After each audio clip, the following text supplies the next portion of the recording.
قرابت، رضاعت اور مصاہرت۔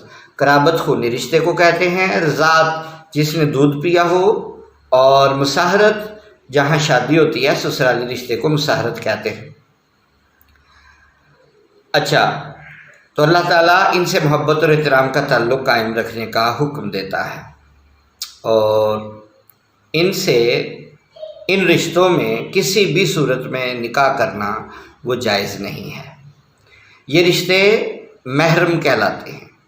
تو رشتوں کی پھر دو قسمیں بن گئیں بنیادی طور پر، ویسے تو تین ہیں لیکن ابھی آپ یہی سمجھ لیں کہ ایک ہو گئی محرم اور دوسرا ہو گیا غیر محرم۔ تو وہ رشتے محرم کہلاتے ہیں جن کے ساتھ نکاح کرنے کی ابدالآباد تک پابندی ہے، اللہ کی طرف سے اجازت نہیں ہے۔ اگر عورت اور مرد کے درمیان قرابت، رضاعت اور مصاہرت کا کوئی رشتہ نہ ہو، یعنی نہ قرابت ہو، نہ خونی رشتہ ہو، نہ رضاعت ہو، نہ دودھ کا رشتہ ہو، اور نہ مصاہرت ہو کہ جہاں شادی کی ہے وہ رشتہ، تو اسلام انہیں ایک دوسرے کے لیے نامحرم یا دوسرے لفظوں میں غیر محرم قرار دیتا ہے۔ تو ایک ہوا محرم اور دوسرا غیر محرم۔ اسلام، یہ میں نے اس لیے کہا کہ دو کی تقسیم کرتا ہوں کیونکہ ایک اور تیسرا رشتہ بھی ہے، اس کے لیے نام کیا دیا جاتا ہے یہ تو بھی میں نہیں اس کو ڈسکلوز نہیں کرتا، اور وہ ہے شوہر۔ تو شوہر پہلے غیر محرم ہوتا ہے اور بعد میں کیا بن جاتا ہے یہ اب آپ سوچ کے مجھے بتائیں گے کہ وہ شوہر کے ساتھ جو رشتہ ہوتا ہے اب اس کو محرم میں شامل کریں گے کہ غیر محرم میں شامل کریں گے۔ یہ پکی بات ہے کہ وہ پہلے غیر محرم تھا۔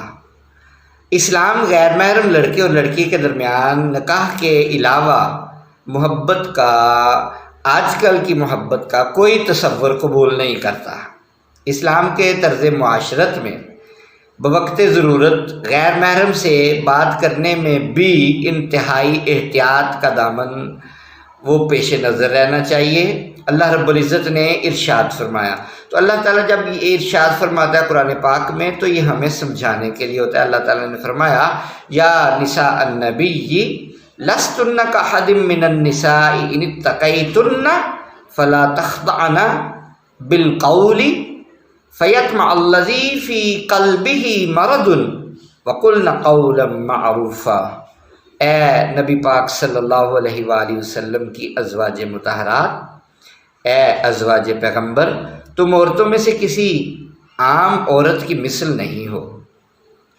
تم اگر پرہیزگار رہنا چاہتی ہو تو مردوں سے حسب ضرورت بات کرنے میں نرم لہجہ اختیار نہ کرنا، کہ جس کے دل میں نفاق ہوگا، جس کے دل میں بیماری ہوگی، جس کے دل میں کجی ہوگی، جس کے دل میں کوئی تھوڑی بہت جس کا دل مائل ہوگا، کہیں وہ لالچ نہ کرنے لگ جائے، اور ہمیشہ شک اور لچک سے محفوظ بات کرنا۔ وَقُلْنَ قَوْلًا مَعْرُوفًا، عام سادہ ترجمہ تو یہی ہے کہ بالکل سادہ خوبصورت سیدھی بات کرنا، لیکن بات یہ ہے ہمیشہ شک اور لچک سے محفوظ بات کرنا۔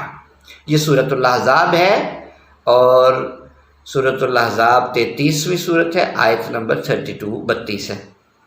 اگرچہ اس آیہ مبارکہ میں ازواج مطہرات کو مخاطب کیا گیا ہے، مگر اس کا پیغام قیامت تک آنے والی تمام عورتوں کے لیے ہے، کیونکہ احکامات میں بعض دفعہ احکامات اللہ کے نبی صلی اللہ علیہ وآلہ وسلم کے لیے ہوتے ہیں مگر وہ آپ کی امت کو بھی منتقل ہوتے ہیں۔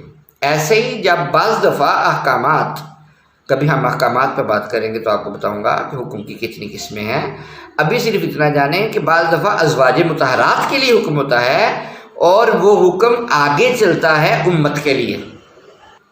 اگرچہ اس آیہ مبارکہ میں ازواج مطہرات کو مخاطب کیا گیا ہے، مگر اس کا پیغام قیامت تک آنے والی تمام عورتوں کے لیے ہے کہ کسی غیر محرم مرد سے ضروری بات کرتے وقت نمبر 1 نرم لہجہ اختیار نہیں کرنا، مبادہ مطلب کہیں ایسا نہ ہو کہ نرم لہجہ اپنانے کو، نرم لہجہ اپنا لینے سے وہ دوسرا جس کے دل میں کجی ہے وہ اس کو اشارہ نہ سمجھ لے، اس کو کنایا نہ سمجھ لے، وہ یہ نہ سمجھے کہ شاید اس کے دل میں بھی کوئی نرم جذبات موجود ہیں، اور مخاطب بھی اپنے دل میں نتیجتاً کوئی جذبات پیدا کر لے۔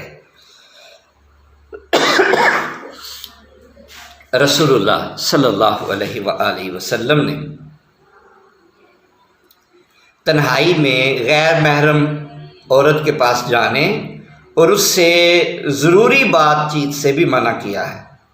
حضرت جابر رضی اللہ تعالیٰ عنہ سے روایت ہے کہ حضرت نبی اکرم صلی اللہ علیہ وآلہ وسلم نے ارشاد فرمایا، لا تلجوا علی المغیبات، جن عورتوں کے خامند موجود نہ ہوں، مغیبات، لا تلجوا، ان کے پاس نہ جاؤ، لا تلجوا علی المغیبات فإن الشیطان یجری من احدکم مجرى الدم، کیونکہ شیطان تمہاری رگوں میں خون کی طرح دوڑتا ہے۔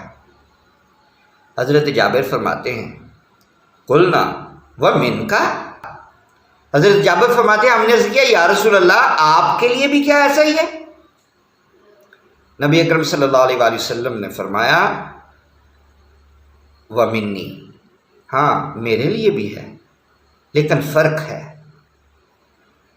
اب وہ فرق کیا ہے؟ وَلَٰكِنَّ اللَّهَ أَعَانَنِي عَلَيْهِ فَأَسْلَمَ، فرق یہ ہے کہ اللہ تعالیٰ نے اس پر میری مدد فرمائی، اور وہ میرا ہمزاد، وہ میرا جو میرے ساتھ اللہ تعالیٰ نے پیدا کیا تھا، جو انسان کی خون کی رگوں میں دوڑتا ہے، میرا ہمزاد وہ مسلمان ہو گیا ہے۔ اس کو امام احمد بن حنبل نے المسند میں اور امام ترمذی نے السنن میں ذکر فرمایا۔ حدیث مبارکہ میں شیطان کا خون کی طرح دوڑنا یہ محاورتاً بولا گیا ہے۔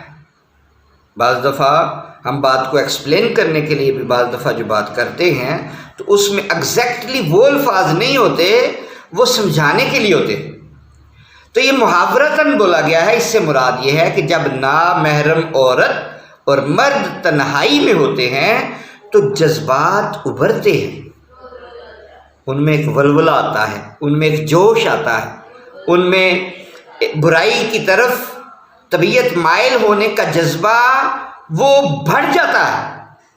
اسی طرح اگر غیر محرم لڑکا اور لڑکی ایک دوسرے کے ساتھ محبت کے خطوط لکھیں، ای میلز کریں، واٹس ایپ میسیجز کریں یا چیٹنگ کریں، تو کیا آپ سمجھتے ہیں کہ ان دونوں کے درمیان جذبات محبت ابھرتے نہیں؟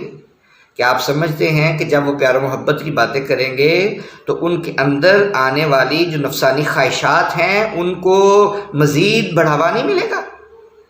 تو قوی امکان کیا ہے کہ وہ برائی پر آمادہ ہو جائیں۔ ایک اور حدیث مبارکہ میں حضرت عقبہ بن عامر رضی اللہ تعالیٰ عنہ سے روایت ہے کہ رسول اللہ صلی اللہ علیہ وسلم نے فرمایا، ایاکم والدخول علی النساء، اپنے آپ کو تنہا نامحرم عورتوں کے پاس جانے سے بچاؤ۔ فقال رجل من الانصار، انصار سے ایک آدمی نے پوچھا، یا رسول اللہ افرأیت الحمو، یا رسول اللہ دیور کے بارے میں کیا حکم ہے؟ دیور جو خامند ہوتا ہے اس کے چھوٹے بھائی کو دیور کہتے ہیں۔ حموہ، یا رسول اللہ افرأیت الحمو، قال الحمو الموت، رسول اللہ صلی اللہ علیہ وسلم نے فرمایا دیور تو موت ہے۔ اس کو امام بخاری نے اپنی الصحیح میں، جو مختصر البخاری ہے، اور امام ابن کثیر نے بھی اس کو روایت کیا ہے، اور امام مسلم نے اپنی صحیح میں اس کو روایت کیا ہے۔ اس حدیث مبارکہ میں صرف دیور نہیں بلکہ تمام محرم، اس حدیث مبارکہ میں صرف دیور نہیں بلکہ تمام نامحرم رشتے، مثلا جیٹھ، دیور چھوٹے بھائی کو اور جیٹھ بڑے بھائی کو کہا جاتا ہے، چچا زاد بھائی، مامو زاد بھائی، خالہ زاد بھائی، پھپھی زاد بھائی، یہ سارے کے سارے شامل ہیں۔ ہمارے معاشرے میں کیا؟ ہمارے معاشرے میں کزنز ایک دوسرے کے ساتھ بائک پر جاتے ہیں، وہ سیر کرنے جا رہے ہیں، کبھی کو گاڑی میں بٹھا لیتا ہے، تو یہ سارا کچھ رسول اللہ صلی اللہ علیہ وسلم نے اس کو موت کے ساتھ تشبیہ دی ہے۔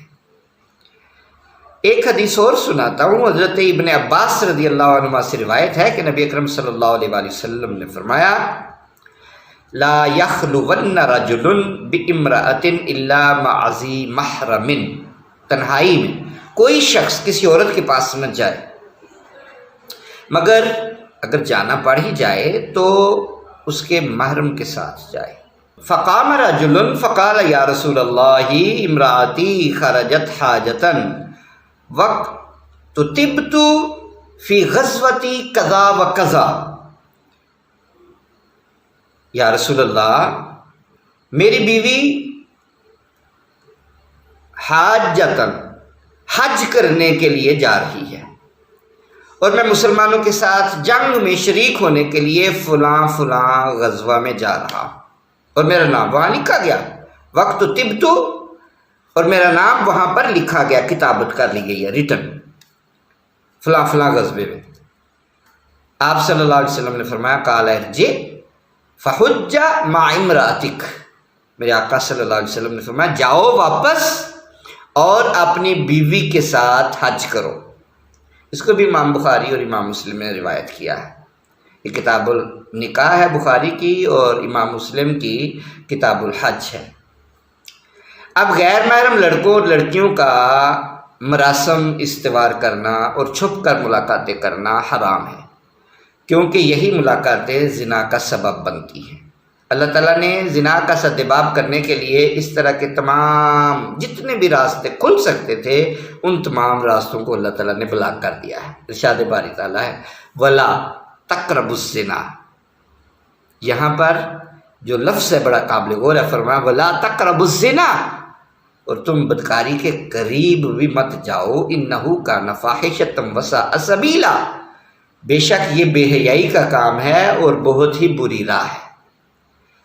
اب میں نے قرآن پاک کی آیات سے بھی اور احادیث سے بھی آپ کو بات بتائی کہ اسلام نے غیر محرم سے تعلق و آشنائی اور الفت و محبت کی بنیاد اجازت دی ہے، مگر نکاح کی بنیاد پر۔ لہذا الفت کرنی ہے تو نکاح سے کرو، محبت کرنی ہے نکاح سے کرو، اپنے جذبات کا اظہار کرنا ہے تو نکاح کے بعد کرو۔ نکاح کے بغیر کسی غیر محرم سے دوستی، محبت اور تعلق یہ فعل حرام ہے، اور اللہ تعالیٰ نے اور اللہ کے حبیب صلی اللہ علیہ وسلم نے منع فرمایا ہے۔ اللہ اور اس کا رسول ہی بہتر جانتے ہیں، اگر اس میں کچھ اچھا تھا تو انہی کی رہنمائی سے تھا، اگر کچھ غلط ہے تو وہ میرے ناقص علم کی وجہ سے ہے۔ اللہ تعالیٰ ہمیں سمجھنے کی توفیق عطا فرمائے۔ السلام علیکم ورحمۃ اللہ۔